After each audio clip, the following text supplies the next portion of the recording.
Здравствуйте, меня зовут Мэтт Картер, я студент русского языка в летней языковой школе. Много событий происходит в четверг, 25 июня. Давайте посмотрим, что у нас будет сегодня.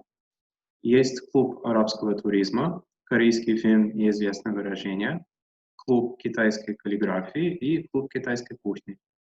Также будет доклад по традиционной одежде Восточной Африки.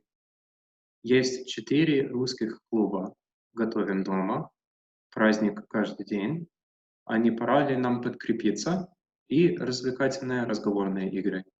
Также состоятся встреча летнего солнцестояния Летнего института балтистики, арабский клуб йоги, венгерский разговорный клуб и клуб арабских танцев.